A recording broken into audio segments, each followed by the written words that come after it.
Hi guys, it's Rebecca. So today I'm going to be talking about some tips if you are wanting to start reading Shakespeare or if you're wanting to start reading more Shakespeare.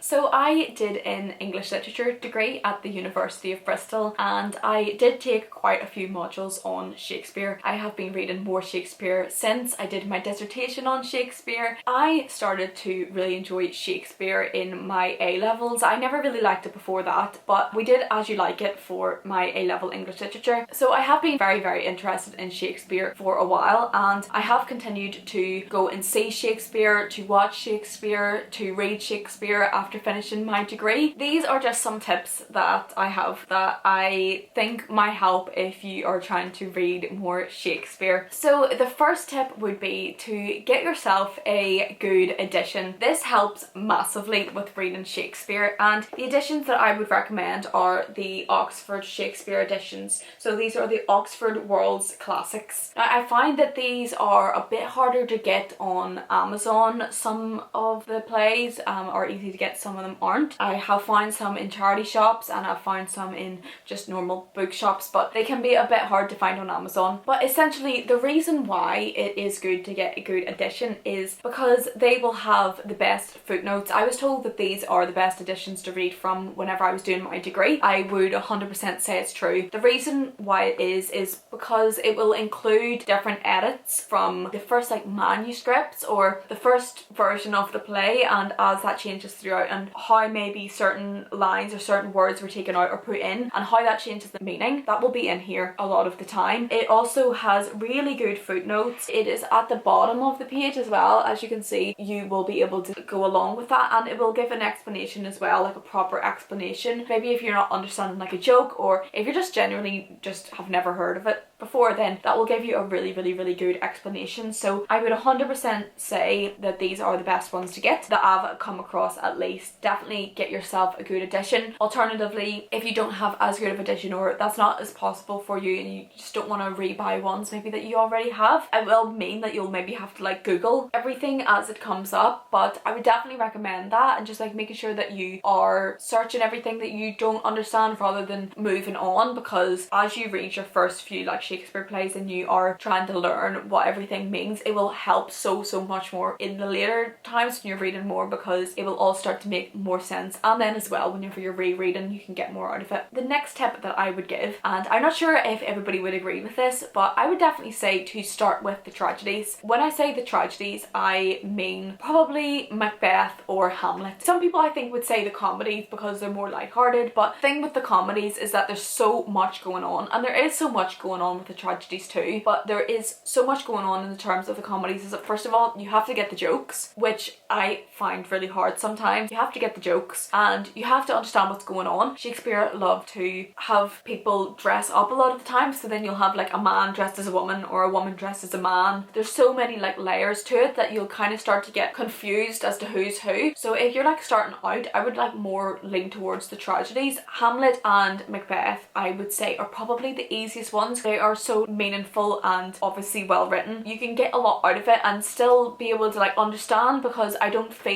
although they are complex, I don't feel they're as complex as some other tragedies or as possibly confusing as a comedy. So that would be my recommendation. That's what I would say. I would say start with the tragedies. The third tip that I have, and this is very general, a lot more general than the first two, I would say don't expect to understand it. And this is more actually if you are trying to start getting into Shakespeare, and this is whether you're watching Shakespeare, reading Shakespeare, it doesn't matter. Don't expect to understand it immediately. You probably are going to understand it, to be honest. You're probably building it up in your head, but you probably are understanding more than you think you will. You will understand it, but there will be some parts as well that you won't understand, and that's normal. It's not you're the only person who isn't getting it, or you're just not smart enough to understand it. Most people who read Shakespeare regularly, or people who are starting out Shakespeare, have no idea what's going on. There's loads of times where I'd be I have no idea what that sentence means, and that's where having a good edition does come in so useful. I obviously having more confidence now than I would have whenever I first was reading it, but I think going in not expecting to fully understand it, that really helps, because then you don't get put off by it. It isn't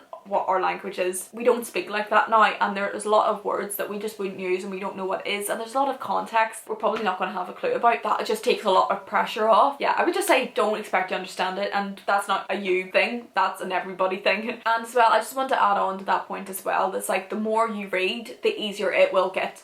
So you might not understand it fully now, but you will understand it a little bit more the more and more you read. The next tip I have, it kind of goes on the back of the last tip, but I would say don't expect to enjoy every single Shakespeare play. And that like might seem obvious, and that might seem like that's not really like a tip, but I think if you, or maybe you've read some Shakespeare and you're like, I didn't understand that, or I understood it and I didn't enjoy it, or a mixture of the two, but like I want to be the person who likes Shakespeare. Maybe you haven't read any Shakespeare and then you'll get to your first Shakespeare and you'll be like, I didn't like that one, like maybe I just don't like Shakespeare. It might just be that that play that you have read just doesn't suit you didn't like it, or you read a tragedy and maybe you would actually better suit a comedy, or vice versa. Don't expect to like every single Shakespeare. Like your first one or two by chance you might not like, but you might get the one that you choose as your third or fourth read and you will absolutely love it. I mean, it kind of goes the same for everything, but I think with Shakespeare as well, it's easier if you don't like the first one or two that you read. It's so easy to get put off because it is sometimes a bit of a chore to read it, so you're like, well, if I don't like that, I don't understand it, why am I putting myself through that? Whenever you do get to a Shakespeare that you love and that you feel like you can relate to, or there's something in it that you just are like mind blown by, like that feeling is the best feeling ever. Keep going, try to find out what they're about beforehand so that you can see if maybe it would be something that you would enjoy, and then go from there. But like, don't give up. If you didn't like the first one or two, don't give up, keep going, because you will eventually like get the hang of it, and I can pretty much guarantee there will be one that you will eventually enjoy. The final tip that I have for reading Shakespeare would be to work your way up, or I suppose work your way back. What I mean by that is if you are going from like having basically read no classics at all to suddenly wanting to read Shakespeare, it will make it easier if you work your way back. So maybe start with some like modern classics, like you could read like To Kill a Mockingbird, books by Du Maurier, you could read Virginia Woolf, Sylvia Plath, Oscar Wilde, kind of that kind of time period. Work your way back. You could read, then try Victorian literature, Dickens, the Brontes, bit before that Austen, bit before that, like keep going back, and then not before long then you'd get to Shakespeare. So like whenever you got to Shakespeare it wouldn't feel as hard, and that is what I did. I basically worked my way back, and I think that that would like really help. But another way that you can do it is, I wouldn't recommend this if you hadn't read like any classics, or you just like really haven't read any Shakespeare, but if you've read maybe like some Shakespeare and you want to get into it more, I would actually say go further even back than Shakespeare and then go back to Shakespeare. So for example, you could read some Chaucer, which is even more difficult in my opinion, much more difficult than Shakespeare. You could read some Chaucer, try to figure that out with a good edition, and then go back to Shakespeare. That's what I had to do for my degree, and it helped me so much. It made Shakespeare seem like easy because Chaucer was harder. So like in comparison it was like, well, if I can do that I can definitely read Shakespeare. And I like didn't enjoy Chaucer because I did find it too much of a struggle. Even if you don't enjoy Chaucer, or you're like have no idea what's going on, like it will make Shakespeare seem easier, and like that might seem really backwards, but like that is something that like massively helped with me. And just